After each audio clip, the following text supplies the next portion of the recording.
G'day mates, it's your host Mary O'Neill Phillips and you are listening to Country Outdoors Podcast. Hey guys, it is Country Outdoors Podcast and I'm so thrilled to have Tracy Lawrence here today. Obviously just a legend in country music, sportsman, father, husband, CMA nominee, CMA award winner, Grammy winner. I mean, I can go on and on about the accolades that you have, but obviously, this is Country Outdoors, so we're going to dig into everything. But first of all, congratulations on the CMA nominee for the radio show. Thank you very much. Yeah, that was cool. Yeah, I'm excited about it. I think this might be our third. We've been nominated.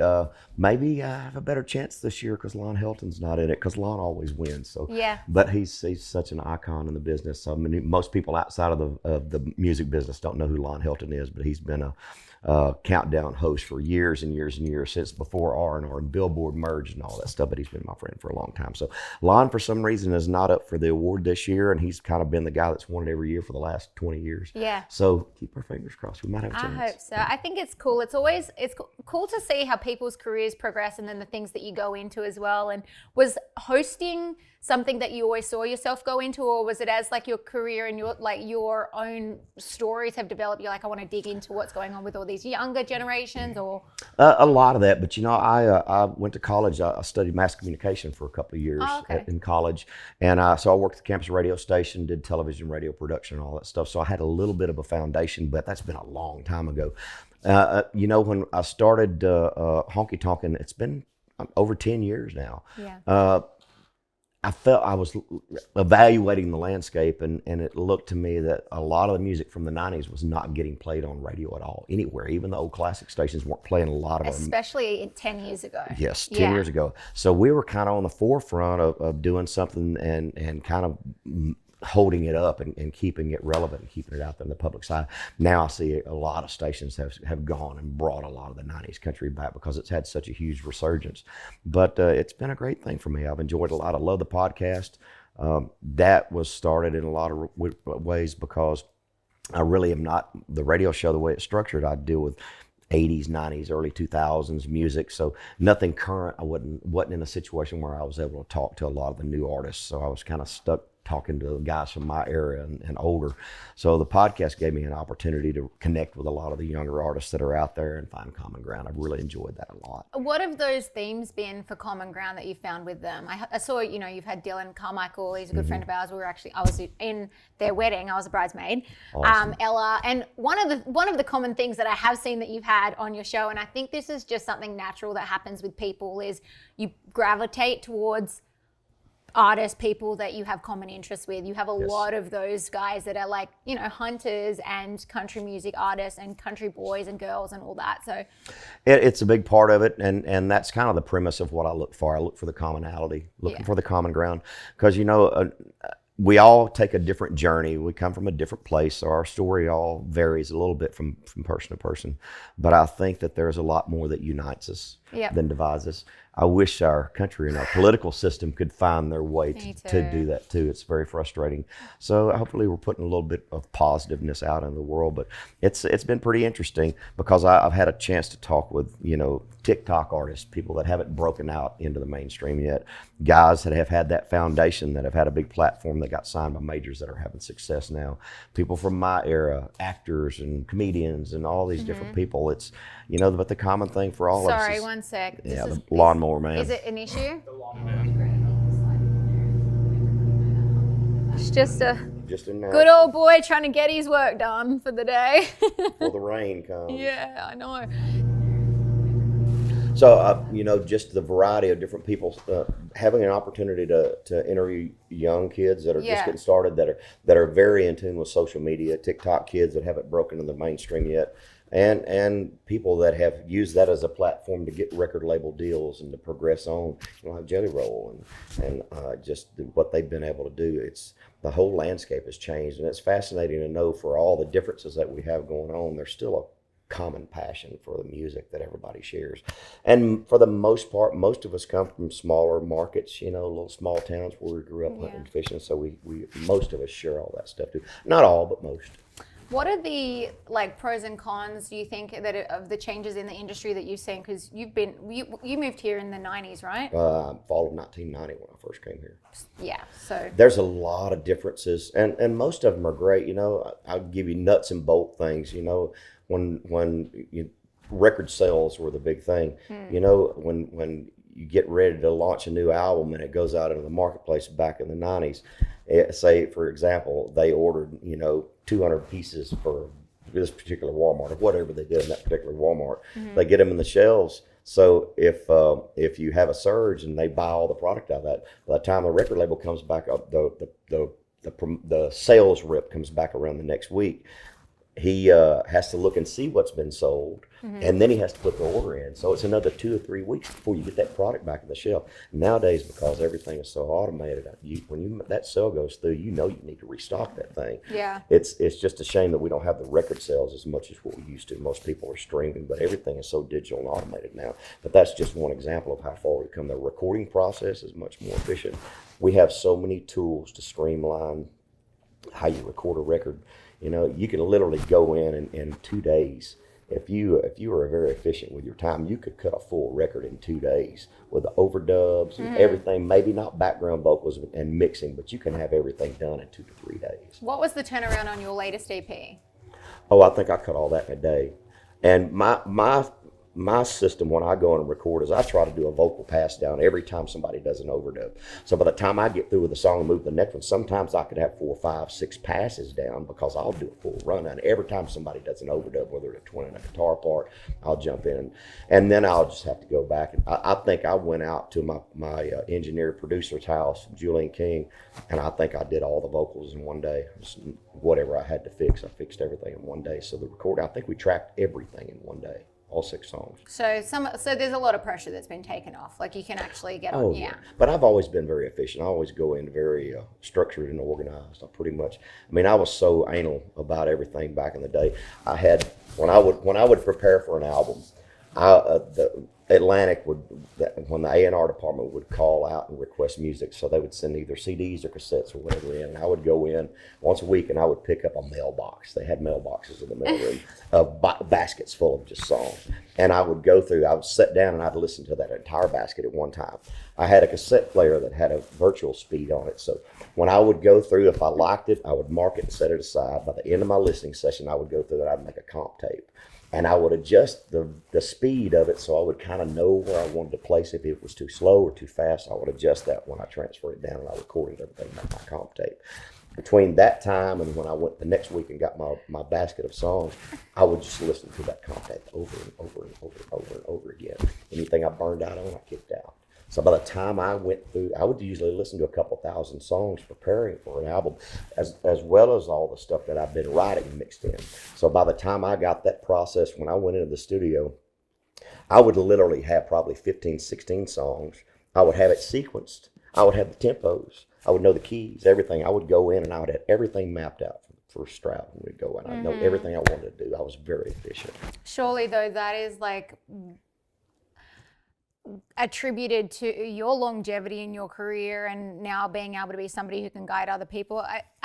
I think that like there is a lot of pros with how content can be created and all of this, but I also think that there's a lot of like lacking in substance that's also coming out these days because there's the ability to create instant content and it's not necessarily like something that you've had to work towards and like learn the skills behind. Country Outdoors podcast is proudly presented by Nomad Outdoor. Guys, we've worked with Nomad Outdoor since the beginning of Country Outdoors, and there's a reason for that. They have the absolute best hunting apparel in the hunting industry. We have worn their clothing spring. We've worn their clothing in the fall. We've worn their clothing in the summer. We've worn their clothing on the ice. We've worn it everywhere. We absolutely love it. Guys, they're a Southeastern brand. They represent us. They represent sportsmen and women. Whether it's in the field or by the campfire, Nomad Outdoor has something for every occasion. So you'll come on, go check them out. A special thank you to our sponsor, Beauty on Beach, a luxurious vacation home nestled in the heart of Nashville, Tennessee. Whether you're looking for a serene getaway or a chic space to enjoy the vibrant city, Beauty on Beach is the perfect escape.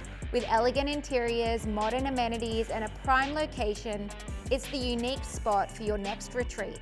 Ready to book your stay? Visit beautyonbeach.com and experience true luxury today. What's the 10,000 hour rule? Yeah. And I think we're missing a lot of that. And I see it in a lot of aspects, and that's one of the downsides of technology. I see it, like when my wife and I love to stream stuff like Netflix and different things. So you get locked into a series.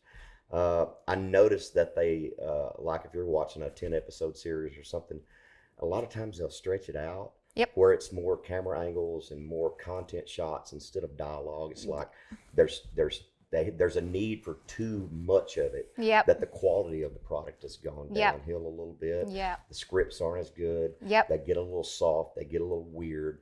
You know what I'm yeah, talking I about? know all about the weirdness in 2024. But That's it's just because there's a demand for so much content out there that I think the quality of it, a lot of things, has gone downhill a little bit. For sure. Let's go back to your hunting career. So what I understand is you grew up in Texas, you moved to Arkansas, and then moved to Tennessee? I was born in Texas. My mother remarried when I was 4 and I moved to Arkansas. So I went to school in Arkansas from kindergarten through 12th grade in the same school. Did you duck hunt there? Never have duck hunted. I was in the southwest corner of the state. All the duck hunting is up in the Stuttgart, all up in the northeast part of the state. So where did you get your teeth in when it came to hunting? Who took you on your first hunt? My dad wasn't a big hunter or a big fisherman, but I had a lot of friends in high school. I'd hunt with a lot of my buddies, and we'd go out and fish on the rivers and run trot lines and all that kind of stuff. I've coon hunted and squirrel hunted and rabbit hunted and deer hunted and just a little bit of everything.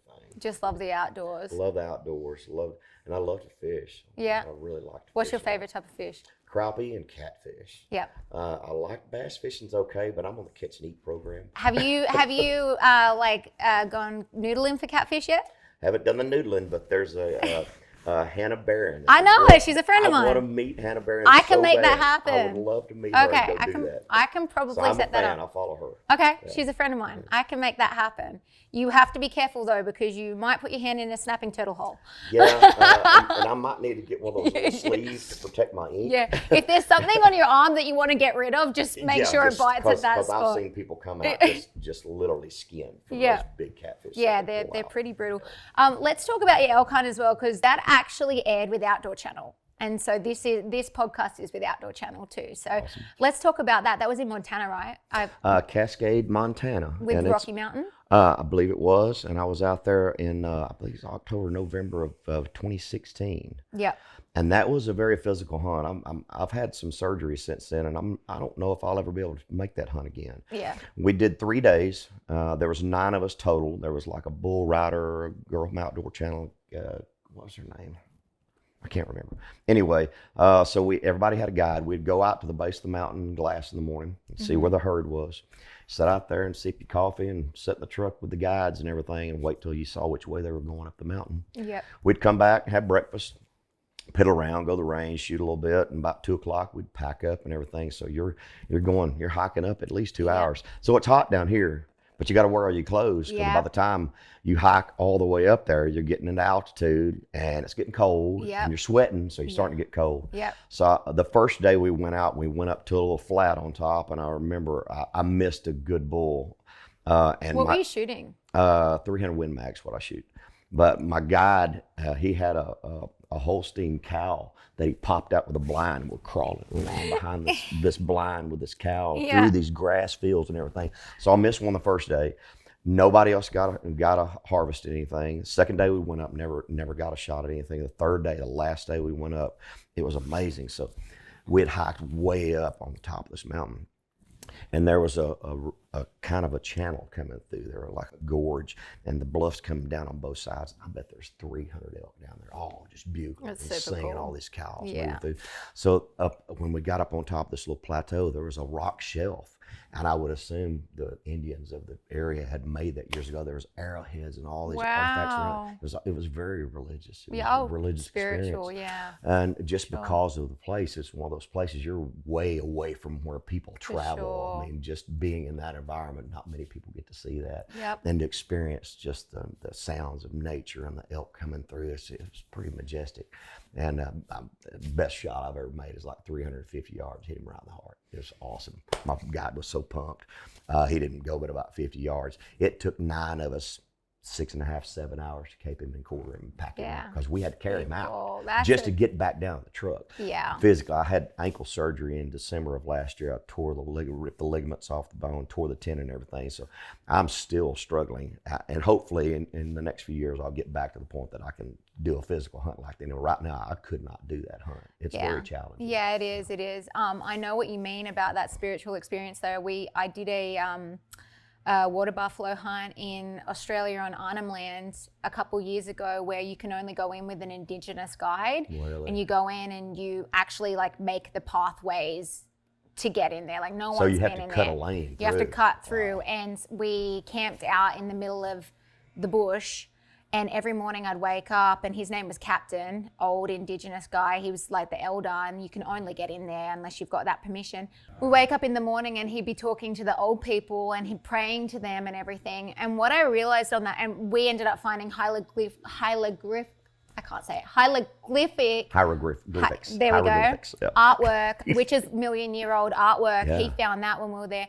And what I ended up like kind of just coming to in my own mind was, I think that like they're talking to the old people is like us with angels or us with like ones that have lost. It's kind of, we're not that different. Like what they believed in, Indigenous were amazing conservationists to start with. Like they really worked with the land and with the animals. Like and with the Indian philosophy. For sure, it's the same thing. You're working with it. For sure. And that for me, like I ended up shooting a water buffalo at 30 yards with my bow, world-class water buffalo. And that was an extremely spiritual experience for me too. And I was like, this is like how God intended for us to be working with his creation, to be seeing this. Like that's the best thing about being a sportsman and woman is like you get to actually see like this is his painting. This is God's art, and like we get to experience it. Yeah. Zach, myself, and the Country Outdoors family are proud to have Hawk Optics as a sponsor. When it comes to clarity, precision, and overall quality of the product, we have found Hawk Optics to be top of the line and field tested their products year round and had great success. You can check out this example here on the screen of my recent Colorado elk hunt where I harvest this monster bull elk using the Frontier 30 SF hooked up onto my fix from Q. All right, guys, I have a confession to make. I have a terrible sense of direction, and it's no wonder I haven't got lost in the woods or eaten by a bear at this stage, but there's a reason for that, and it's because I have OnxHunt. OnxHunt is incredible. It's an incredible mapping feature, and it has helped me navigate my way out of some pretty sketchy areas using the compass feature. I've been able to get back to my truck. I've been able to drop pins and waypoints to be able to coordinate how to get to A to B, to be able to find that turkey that I saw on the road and knock and get permission. Guys, though, if you really want to know who's a fanatic at dropping pins, it's my husband, Zach. If you look in his phone, he has thousands of these pins. If it was the 1920s, he'd be able to trade them and get some money out of them. But don't take my opinion. Go and download Onx today and check it out for yourself. Good luck this fall. To me, sitting in a tree stand when the world wakes up in the morning and the sun pops through and the birds start chirping and you hear the squirrels start to roll, there's something just amazing about that you can't find any other place. Amen to that. Yeah. Okay, so I'm sitting here and you've got this new Marinade, which I said to your team off camera, I wish I'd known about this before you came because I would have brought some elk meat up from that elk that I just shot and we could have cooked it, but we can do that next time.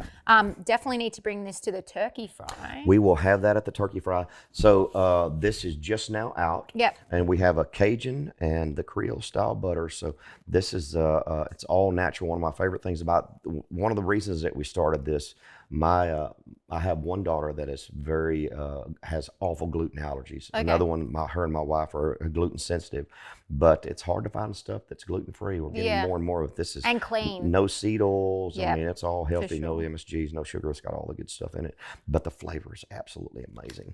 I'm excited about it. I just used it on some chicken and tested a couple of chickens just a few weeks ago, and it turned out great. So I'm excited about getting this in the store. And we will have a display and everything up at the Turkey Fry this year. Yeah, and this is out now, guys, so you can go and check it out. This is Tracy Lawrence's all-natural injectable marinade. This is the Cajun Creole style butter. And which one's this one? This is the same, but this one's a little hotter. Hotter, okay, yeah. And it will be available. We're just now getting our distribution pipeline set up, so That's it will amazing. be out there. And a portion of the proceeds will be going to Mission Possible. So excited about that. That's amazing. Finding something that we can continue to funnel money into our organization with. And so let's talk about Mission Possible. So this is your 19th year? I think it is 19th year.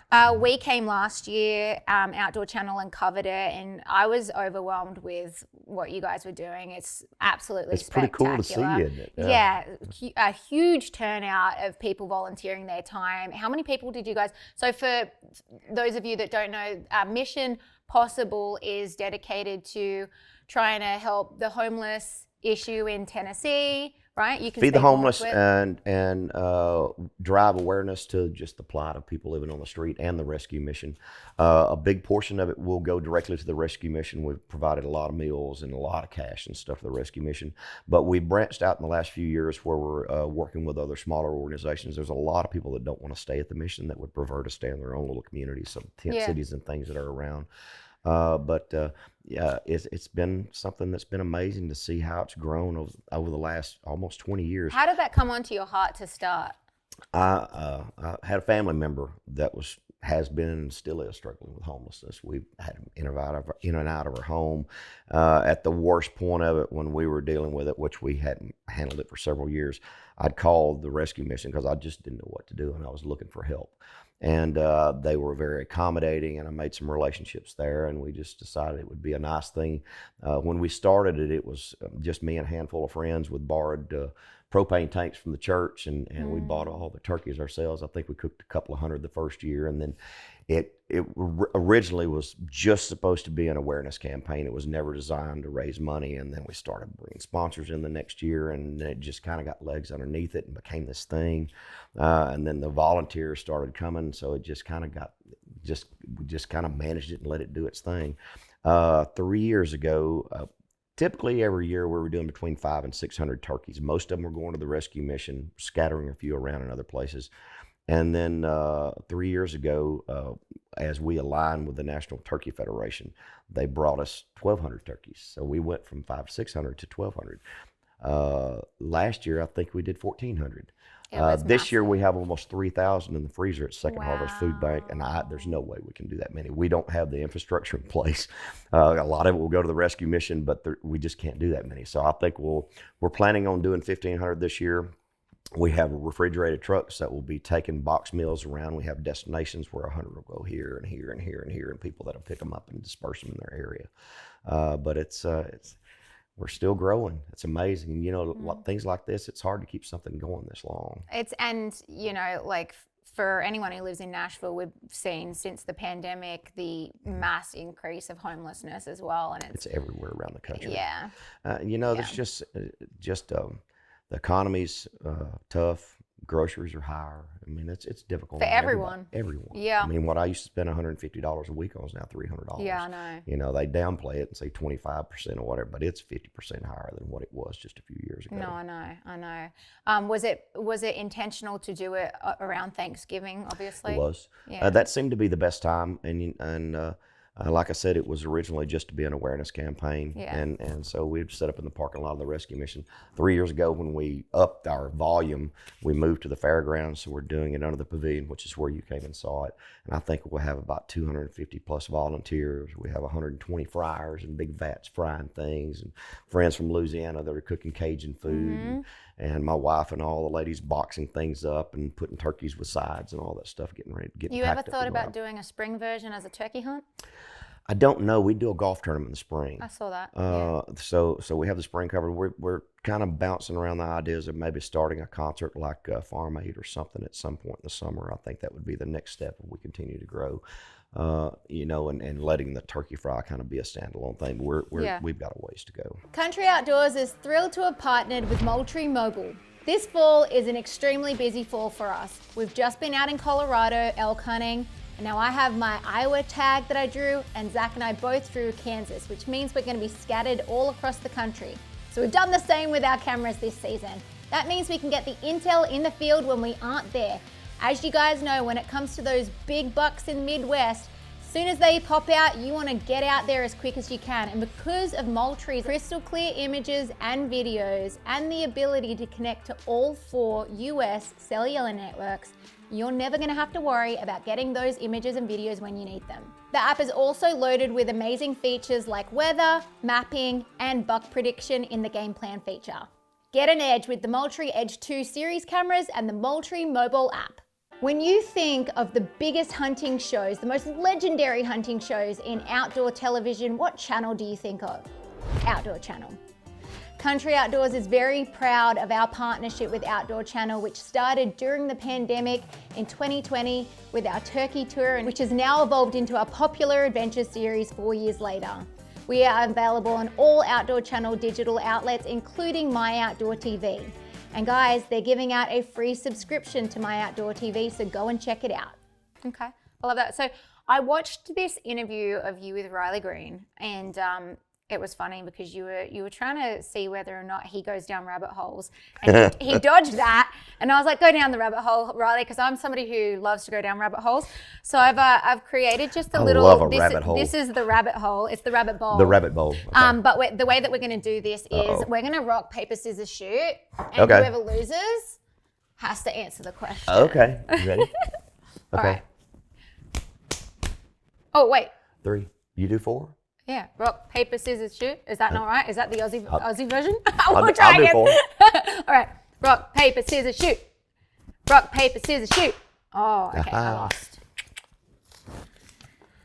Your favorite wild game to cook? Well, right now it's elk. Yes. Just because of the elk that I shot, and I've been eating a lot of elk burgers, and you know, I'm gonna have to. Tell me about the water buffalo. Is that good to eat? Yeah, so the one a lot of beef characteristic. It's very much. The one that I shot was like 22 years old, so he was like a little tougher, but very much like beef. Awesome. Yeah. All right. Your turn. Mm-hmm. Let me see. I want this one right here. Okay.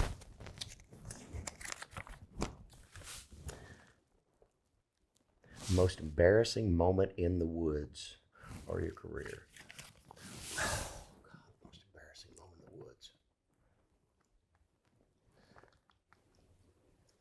I was at a hunt, and it's been a few years ago, and they had a whole herd of Dall sheep, and I wanted a sheep real bad. They're beautiful horns. I wanted the meat and everything. Yeah, I haven't been able to afford to do that, Tracy. Well, there was a whole herd of them. It's a high fence ranch down in West Texas. And there was a huge bull that I'd been watching. And I took my shot and I missed him. And it went right underneath his throat. I just barely missed him. And there was a little baby. And I killed the baby. And I'm there and I'm going, they're going to give me so much shit over this. What do I do with this baby? And because I know everybody there. We all hear everybody's shots when they go out. That was the most embarrassing. Lamb chops. Oh, they gave me. It still had milk dripping from its mouth. It was awful. It was lamb chop. It was awful. Yeah, it was. So yeah, and when you're with the hunters, I caught a lot of crap over that. They still give me crap over. Was that. it standing behind the? Oh yes. Yes, you didn't see it. No, I didn't see it. No, and then I walked out there and it's like, oh my God, what am I going to do? Just got good eating. Just got to do. Still good eating. I mean, that's the worst a lot of stuff has happened like that to a lot of hunters. It happens. Okay, so let's get rid of. Wait, where was that one? Let's pull that one out because I've got. Oh, I put. I really want you to get one of these. These aren't good rabbit holes. Give me. These ones are. These ones are. This is a good one. Okay. Rock, paper, scissors, shoot. I'm gonna go like that because I really want you to. Okay. Let's see. Did the moon landing happen? I don't think it did. Me either. I don't, and I'll tell you exactly why. Okay. I think the Van Allen radiation belt we've not been able to go through that yet. There's so much radiation, and to look at what the Apollo ships looked like and what they went through, knowing those people that ever came back, they would have all had cancer and died within a year. But also, even if they made it through that. Why have we not gone back again? And why did we lose the technology to be able to go back? Because they never did it. And also, if you watch the actual videos of them there, it's very questionable footage. And if we did, it wasn't initially. If we have been able to do it, it was later on in the program. It was not initially when they said they did it with all that original footage. I just don't believe it happened. Yeah, I agree. Okay. You're going to do the last one. Last one for you. You getting all the good stuff out of it. Yeah. Are pandas real or people in costumes? I haven't experienced furries yet. I know there's furries out there, but I think pandas are real. Yeah, that's a theory that pandas are not real and they're actually just people in costumes. Because when you actually look at they're just unreal looking animals. Pandas are real. Well, we will continue the rest of the conspiracy theory conversations off camera, so people are. Yeah, they'll put me on the crazy train now. I said to Casey when we had her on the podcast, I was like, "This is my thing.